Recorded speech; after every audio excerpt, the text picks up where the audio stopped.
conflicto de intereses en algún momento. Presidente, para que responda a los congresistas. Bueno, muchas gracias por las distintas preguntas y evaluaciones que se han hecho. Trataré de ser puntual, dado el tiempo en contestar. Y lo ruego me dispensen si es que omito algo por las notas que he tomado de manera bastante dispersa. Bueno, con relación a la intervención del señor congresista Lezcano, su doble pregunta, ¿no? ¿Verdad? Esto es lo que pasa ahora. La idea de una reforma es dar una nueva forma a algo que no tiene forma o tuvo mala forma. Si queremos evitar que eso que hemos visto, de eso que usted ha descrito con bastante claridad y que yo, presidente del Poder Judicial, no voy a negar en ninguno de los extremos, es este el momento. Yo no le puedo asegurar, menos aún porque soy un simple presidente que va a acabar en diciembre de este año, si va a seguir en esto, ¿no?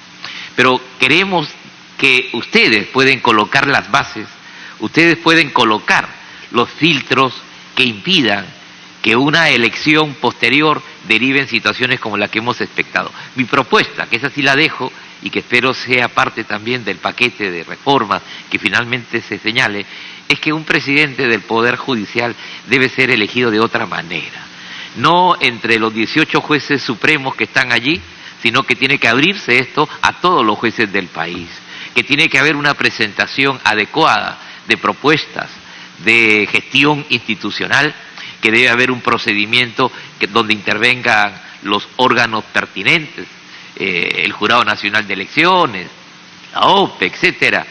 Esas son las cosas que tenemos que asegurar.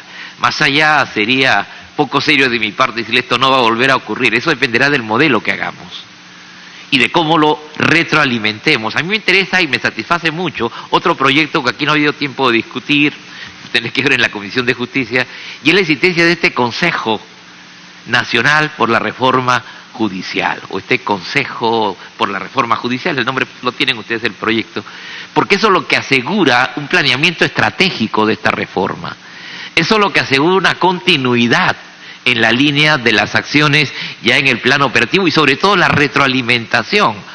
Monitoreemos las reformas. El Perú se ha acostumbrado a hacer reformas de papel, y eso lo digo igual con la misma claridad que usted lo señala, y ustedes han tenido parte mucho en eso.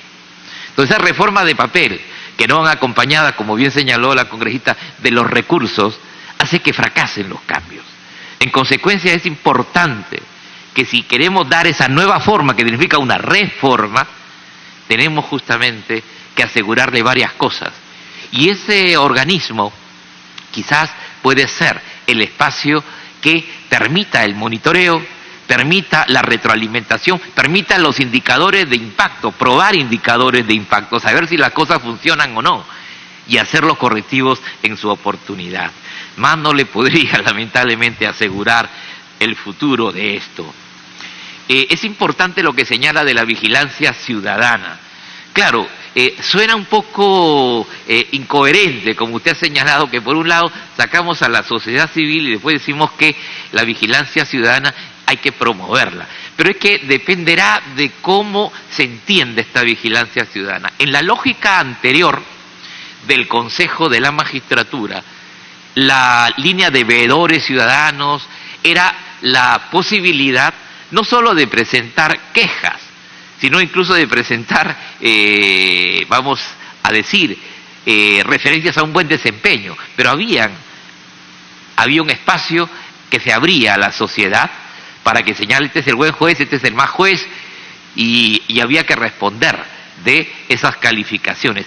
No se dice nada en la exposición de motivos, ¿no? Entonces nos deja, como dice usted, en ese espacio de incertidumbre. ¿Cuál será el procedimiento a seguir? Hay muchas cosas que de hecho yo entiendo que en una constitución no pueden estar, no es la constitución un espacio de detalle. Por ejemplo, ¿cómo vamos a medir la integridad? ¿Cómo vamos a medir la vocación democrática, etcétera? Esos indicadores tienen que construirse ya en un desarrollo, se entiende, a nivel de un proyecto legislativo. Y también resulta un poco contradictorio, ¿cómo que la paridad entre hombres y mujeres, y van a ser 5? Entonces, hay cosas que evidentemente pueden ser, como usted lo señaló, consecuencia de la premura, consecuencia de no mirar más allá de la necesidad, pero no mirar el horizonte, la proyección. Cuando uno legisla, y ustedes son los expertos en esto, pues uno siempre avisora el efecto. ¿Qué es lo que va a ocurrir con mi decisión? ¿Qué impacto de lo que llamamos, en la especialidad que yo tengo, que es política criminal, el efecto sustitución? Es decir, lo que no queremos que pase, pero que puede ocurrir, y cómo controlarlo. Pues ahí hay una cosa, o sea, paridad de hombres y mujeres, vamos, pero si son 5, ¿no? Incluso numéricamente no suena la paridad. El señor Violeta, ¿no?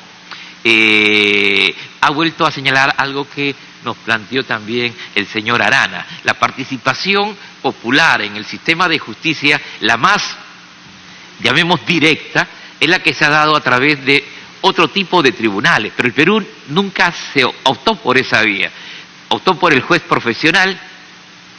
La única vez, hacia 1920, que se quiso incorporar un sistema de jurado, finalmente no se hizo.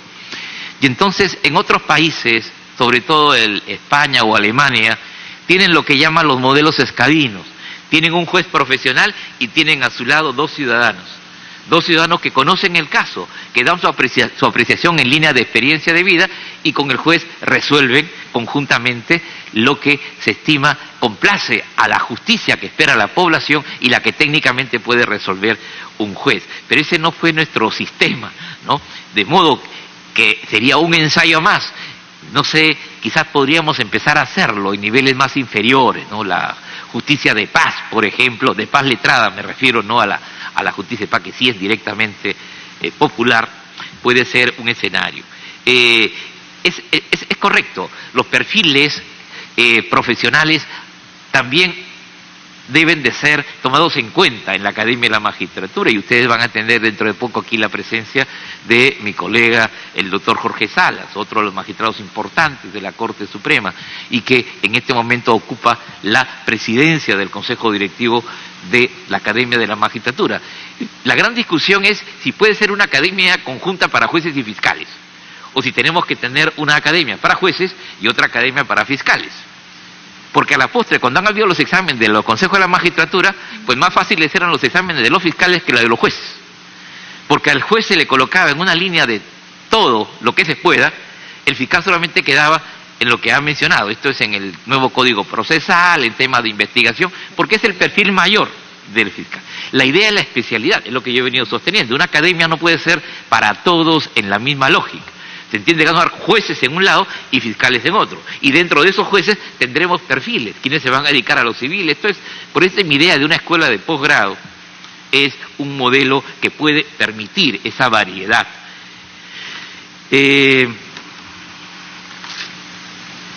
Luego, por acá.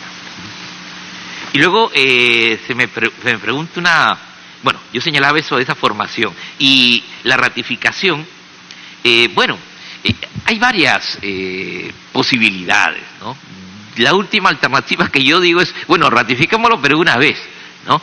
Importante la referencia que ha hecho el congresista Velázquez. Claro, dirían, bueno, sí, pues lo de la Corte Suprema no quiere que lo ratifiquen, solamente los otros. No, yo creo que tiene de alguna manera sentido su apreciación. Ya el que llega a la Corte Suprema llega pues después de más o menos unos 20 años de ejercicio en la judicatura. Sin embargo, vuelvo a repetir, algunos señalan que la posibilidad de la ratificación por defecto, ¿no? Es decir, aquel que tiene dificultades, a ese lo ratificamos, al otro no. Y de hecho, la evaluación de desempeño va por ello. Es decir, no es una ratificación, no debe entenderse, en todo caso, nuestra evaluación de desempeño no ha sido concebida como sancionadora, sino como retroalimentadora. Si el juez no tiene un rendimiento por X, Y, Z, pues se le manda a que mejore su nivel con programa de capacitación, etcétera, etcétera, se le rota. Bueno, ya si a la segunda no rinde, bueno, pues no sirve al sistema. Algo parecido, no sirve para el sistema, pues ni modo, ya no, más bien, si se convierte en un riesgo para el sistema, pues hay que sacarlo necesariamente, De hecho, la provisionalidad es un problema serio, es un problema que afrontamos en la Corte Suprema, pero que yo a veces me pongo a pensar y lamento, y no encuentro finalmente una respuesta etiológica satisfactoria. Yo conozco a provisionales de muy alto nivel, pero que lamentablemente desde que yo ingresé a la Corte Suprema como juez titular el año 2007 siguen siendo provisionales. ¿Por qué? Porque lamentablemente pues los exámenes tuvieron un sesgo determinado, los exámenes o los criterios de selección o los que llegaron hasta el final, pues allí con la votación del 3 de las 2/3 partes acabó su expectativa y lo seguimos teniendo allí, ¿no? Quizás habrá que pensar cómo revisar la provisionalidad en la Corte Suprema y alcanzar allí alguna forma de que esos provisionales puedan alcanzar una titularidad en tanto hayan demostrado toda una trayectoria de vida de verdadero servicio a la Administración de Justicia. Yo estoy de acuerdo con lo que señala el congresista Acuña. Sí, causa un poco de desazón, y ahora que escuchaba en el acuerdo nacional la explicación que daba el ministro de Justicia tampoco me resultaba muy sólida. Bueno, ¿para qué la Contraloría? Exacto, ¿no? ¿Para qué la Contraloría, no? El defensor del pueblo, bueno, vamos, está bien, ¿no? De alguna u otra manera decía, con esto se trata de pensar un poco en la sociedad civil, porque de fin de cuentas el defensor del pueblo va a representar los derechos fundamentales, va a la búsqueda de esa sociedad organizada que reclama ante él el funcionamiento de las instituciones. Bueno, eso está bien, pero la Contraloría, la verdad, que bueno, y se explicó un poco en torno a que los procesos, bueno, lo que es propio de la Contraloría, ¿no? Hacer la evaluación de procesos de control concurrente, pero vamos, eso no tiene mucha conexión con un proceso de selección, en fin, está allí. Servir, bueno, se le coloca como una unidad de apoyo técnico, ¿no? Entiendo yo para ser coherente con el sentido de la norma, ¿no? Pero quizás habrá que pensar si efectivamente esa es la fuente más útil para un trabajo técnico de apoyo a un proceso tan complicado como es la elección de jueces y fiscales. Importante, exigir su no filiación política o en todo caso su no participación activa en un quehacer político. Yo entiendo que eso implícitamente está en el proyecto. ¿Por qué? Porque se señala que tienen las mismas obligaciones y los mismos impedimentos que un juez de la Corte Suprema. Y una de las cosas que marca la Constitución y las normas internas es que no podemos ejercer actividad partidaria ni ser parte de un partido político. Es más, el Consejo de la Magistratura finalmente obligaba a señalar una declaración jurada en ese sentido, sí. Entonces, yo creo que por ahí se podría cubrir, quizás sea de esclarecerlo más, ¿no? Pero si se coloca a los consejeros que tienen los mismos impedimentos, implícitamente ya está considerado ello.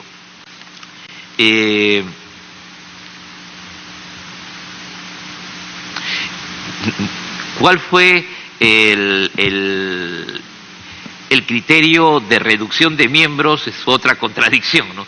Si mantenemos las mismas funciones. Yo tampoco no entiendo, vuelvo a pensar en el tiempo, en la premura, en la urgencia de salir de esta crisis o de esta ausencia de un Consejo de la Magistratura, que reitero, para nosotros es un gran problema, es que el proyecto dice que no, y ahora lo escuché también al señor ministro de Justicia, no ha querido tocar las atribuciones. Pero aquí ha sido muy coherente, creo yo, el señor Quintanilla al mencionarnos. Las atribuciones es lo esencial, porque si vamos a reducir el número, si vamos a hablar de un Consejo de la Magistratura, ¿para qué le cargamos pues que elija al jefe de la OMPE, que lo ratifique? ¿Qué tiene que hacer el Consejo de la Magistratura allí? Si es un Consejo de la Magistratura, pues es solamente para eso, ¿no? Entonces podemos reducir sus funciones. Yo diría que serían esas dos esenciales: el desarrollar el nombramiento de magistrados y el desarrollar los procesos de destitución en línea disciplinaria.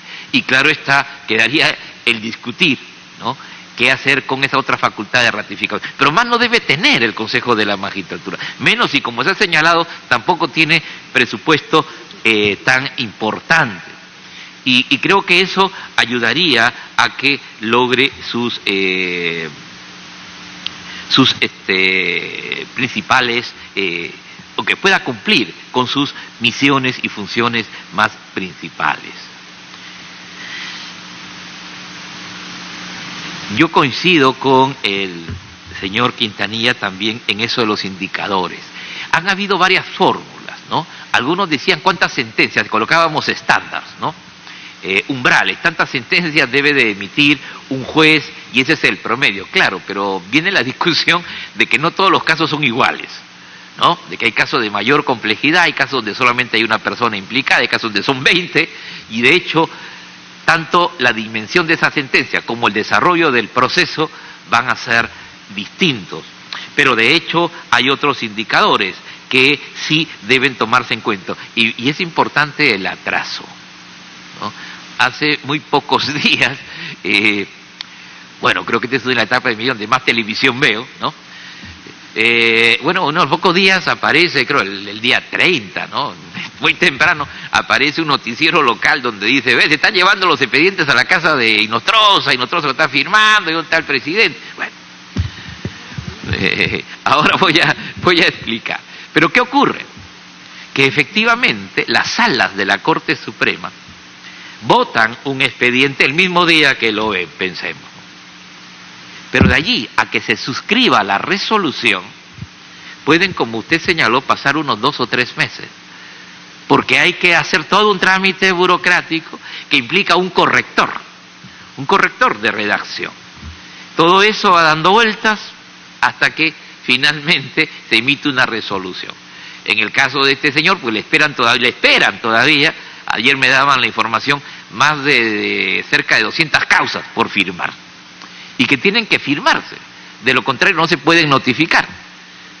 Pero entonces, ¿por qué es que hay ese retraso? Entonces ahí vienen varios factores que creo yo, si colocáramos como un indicador de desempeño, sería importante en línea de motivación, en línea de que se dejen de hacer pues resoluciones o muy extensas, o que no se tome en cuenta que hay personas detrás de esas resoluciones que están justamente esperando que haya la decisión del órgano judicial.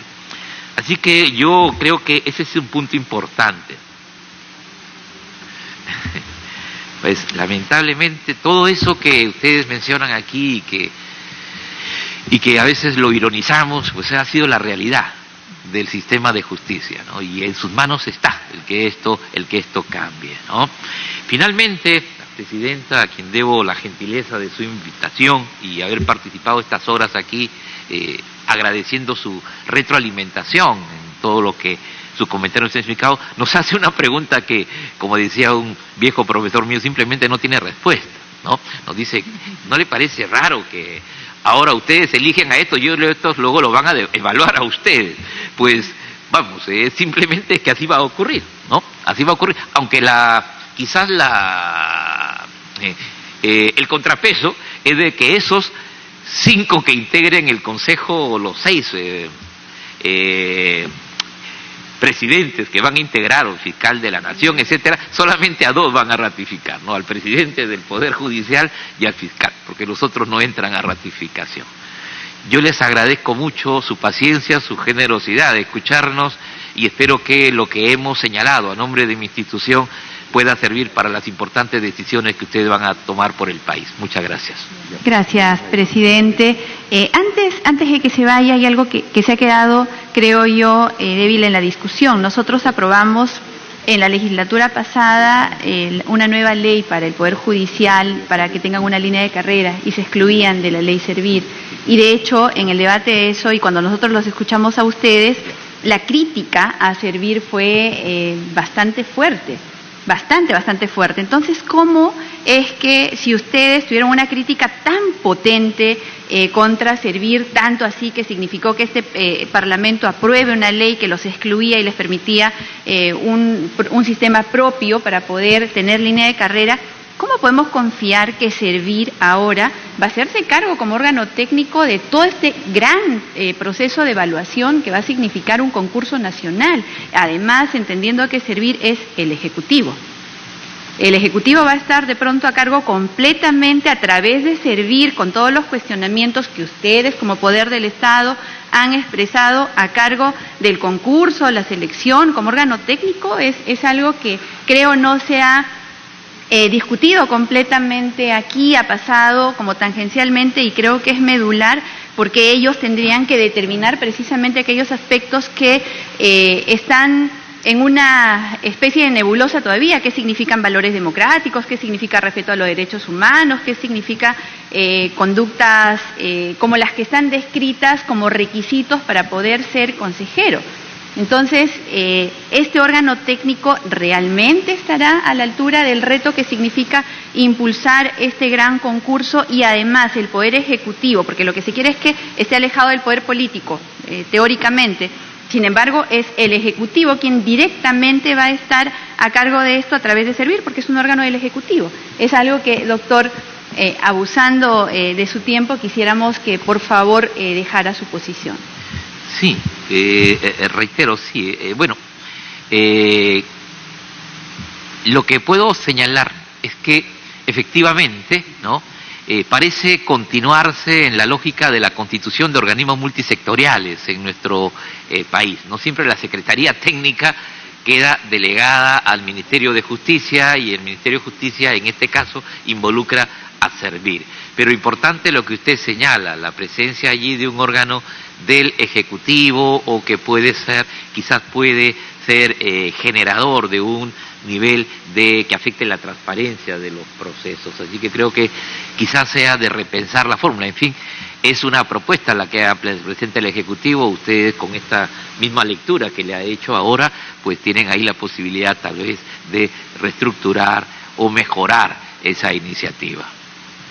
Nuevamente, buenas tardes, con permiso. Muchas gracias, presidente. Suspendemos por breve término, señores congresistas. Los animo a continuar con el debate. Vamos a recibir en este momento al presidente del Consejo Directivo de la Academia Nacional de la Magistratura, el doctor Jorge Luis Salas Arenas.